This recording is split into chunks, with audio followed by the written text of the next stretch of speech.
We are told we should never hurt anyone's feelings, but I'm saying that your aim should never be to never hurt anyone's feelings. In the situation we're going to discuss today, it's impossible and pointless. When you mix young girls with boys who pretend they are girls, someone's feelings are going to get hurt, period. And here's a good reason why. If you mix 999 young girls with one trans boy, the girls' feelings are going to be hurt, and they should be.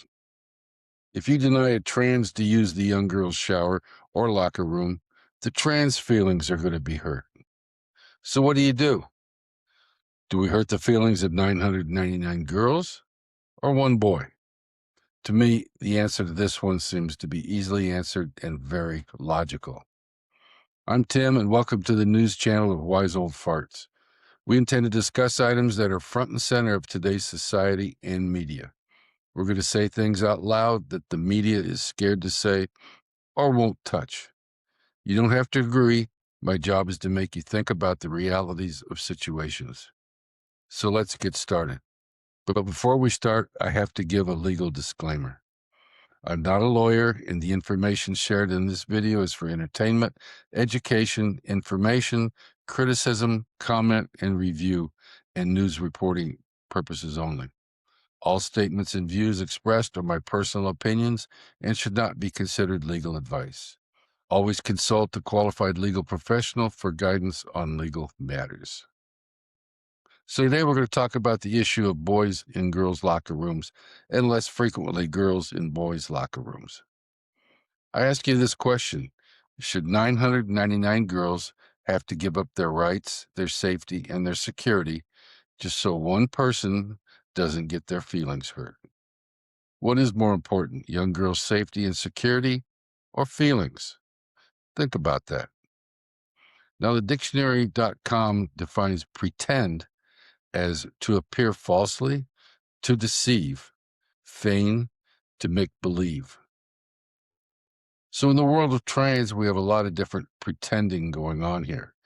And should we keep pretending that feelings are more important than safety or security? Here's the pattern I keep seeing from woke school boards and government officials. Girls and parents are told to be more understanding. Have you ever heard anyone say trans should be more understanding? I haven't. Notice who's always told to adapt. It's never the policies or trans that have to adapt. It's the girls. A lot of folks across the country are talking about locker rooms and bathroom policies, especially when it comes to privacy and safety. People on all sides agree no one should feel unsafe or uncomfortable in a place where you're supposed to be changing or showering. The key words here are supposed to be. But as I stated earlier, that's impossible where trans are allowed to infiltrate the opposite sex bathrooms, locker rooms, and showers.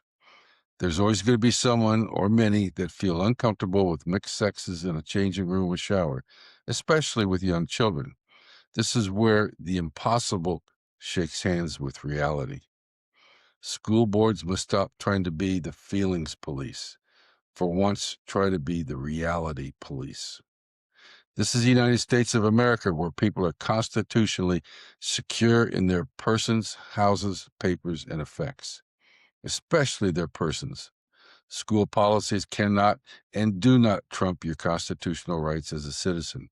They cannot make girls give up their rights to effectuate feelings for another person, especially when someone who has no right to be there. Some people keep saying this is a simple problem with a simple solution. Just give us a couple $100,000 and we'll add privacy stalls. That's bullshit, and you know it. Locker rooms aren't just places where people change shirts. They're communal spaces with nudity, and in most schools, showers. That's not an accident. That's how locker rooms are designed and built. Yes, stalls might help someone change clothes, but they don't change the fact that people walk around naked, towels slip, kids run between lockers. You don't redesign decades of reality with a folding door. Now let's talk about the part everyone skips, the showers. Are we pretending showers don't exist? Are we pretending communal nudity suddenly stops mattering? Some schools have added changing stalls or private showers to give people more privacy. Others are still debating what the best approach is. Stalls don't solve problems because locker rooms aren't just about changing clothes. Once nudity and showers are involved, sex matters. And pretending otherwise isn't inclusion, it's denial.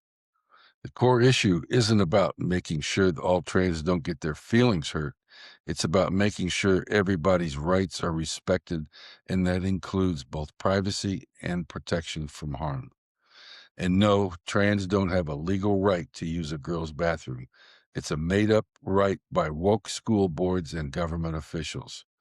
When it comes down to it, telling the 999 girls to give up their rights of privacy and security for one who may have their feelings hurt is illegal and just doesn't cut it. I believe all these school boards are trying to do is desensitize girls to their own privacy. For what reason? You don't have to have a master's degree to figure that out. Intimate spaces involving nudity, safety, and privacy must be based on biological sex, because that is the only standard that reliably protects everyone without forcing the majority to surrender their security, privacy, and boundaries. Everything else is institutional hypocrisy. There have been reported incidents where trans have abused locker room policies and harmed others. Are we really surprised at that? And which is exactly why many people are calling for clear safety standards. Safety advocates argue that policies must protect everybody, both privacy for individuals and safeguards against misconduct. But how do these two things coexist? How do you protect the privacy and security of 12-year-old girls when you allow 16 to 18-year-old boys to dress and shower with them? You can't. It's plain and simple. You are asking for trouble. Anything else is an outright lie. And while we define and say it's for safety and security, it's actually nothing more than just plain common sense, which seems to be lacking these days. Now, back in my years, which is quite a while ago, if a male tried to breach a female-only area, such as a restroom or shower room, they would have been arrested. In school, they would have been suspended or expelled. Now the tables have turned. In the name of diversity, inclusion, and wokeness, they are trying to reverse the rules. Inclusion that only works by removing someone else's safety and security isn't inclusion. This, my friends, is not common sense. It's pure wokeism. Policies aren't supposed to be written for individuals. They're supposed to be written for reality.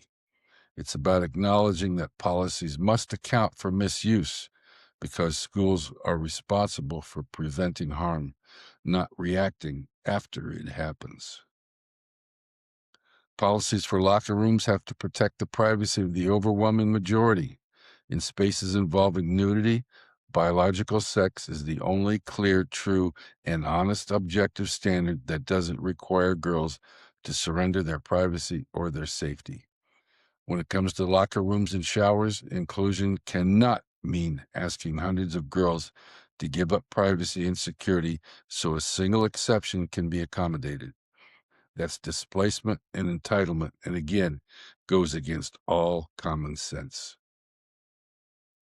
Rules for intimate spaces exist to protect people, not to make statements. If a policy only works by asking girls to be uncomfortable and give up their rights to privacy and security, it's the absolute wrong policy. According to reports in a written statement submitted for the congressional record during a House oversight hearing in December of 2023, attorneys described a case in Colorado where an 11-year-old girl was initially assigned on a school overnight trip to share a bed with a trans student. This isn't a social media rumor. It was entered into the congressional record during a House oversight hearing. I'll put the link in the notes. Jeffco Public Schools in Colorado, which is where this originated, said that the people who managed the trip didn't know the child was a trans. Okay, why didn't they? Because I believe woke persons at the school intentionally didn't tell anyone, the chaperones or the private tour operator. thereby violating the young girl's rights to be safe and secure, which the school had a responsibility for. And that was their first responsibility, not the feelings of a trans. They knew everyone was going to be assigned another person to sleep with, and they told the parents the boys and girls would be separated. They just hoped no one would find out about the trans that they were classifying as a girl.